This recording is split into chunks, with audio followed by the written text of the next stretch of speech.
Tu peux aimer et te perdre. Tu peux croire qu'aimer suffit et te briser. Mais en islam, l'amour n'est pas un vertige, c'est un chemin vers Allah. Et si ton cœur souffre, c'est peut-être qu'il a oublié pour qui il a été créé. Il y a des cœurs qui ont aimé jusqu'à s'oublier, d'autres qui ont attendu d'être aimés pour se sentir exister. Et puis il y a ceux qui, fatigués, se demandent si l'amour peut encore être un refuge. L'islam n'ignore pas la complexité de l'amour. 1. L'amour n'est pas un simple élan, c'est une construction intérieure. Le mot mahabba vient de hab, la graine. Ce n'est pas un feu qui consume, mais une semence qu'on arrose avec la foi, la patience. Ibn al-Qayyim écrit « L'amour est un état du cœur, mais il a des signes sur la langue, dans les regards, dans les priorités et dans les choix. » 2. L'islam distingue les formes d'amour et leurs sources. Al-mahabba lillah, amour pur, renforcé dans l'obéissance. Al-mahabba tabi'iyya, amour naturel, parents-enfants. Al-mahabba shahwiyya, amour passionnel. Al-mahabba aqliya, amour raisonné, lucide. 3. Le cœur ne supporte pas de diviser son centre. Allah n'a pas mis de cœur dans la poitrine de l'homme.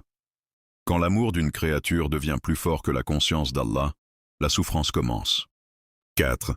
L'amour peut élever comme il peut faire chuter.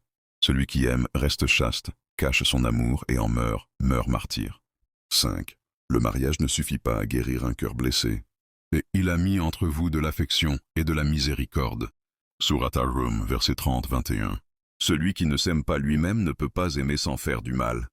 6. Aimer pour Allah, c'est aimer sans posséder. Parmi ceux qu'Allah ombragera, 2 hommes qui se sont aimés pour Allah. Sahih al-Bukhari al-Muslim. 7. Quand l'amour devient maladie. L'amour devient un poison quand il est fondé sur l'illusion, non sur la réalité. Ibn al-Qayyim, al-Da wal-Dawa. 8. Guérir, c'est revenir à l'amour d'Allah. Ce que tu cherches à travers quelqu'un, paix, reconnaissance, attention, Allah peut te l'offrir dans la solitude, la prière, la sincérité. Conclusion. L'amour en islam n'est pas un vertige aveugle. C'est un sentier, un travail, un miroir. Il ne t'est pas interdit d'aimer, mais tu es responsable de ce que tu fais de cet amour. Et si un jour tu te retrouves seul avec un cœur brisé, rappelle-toi.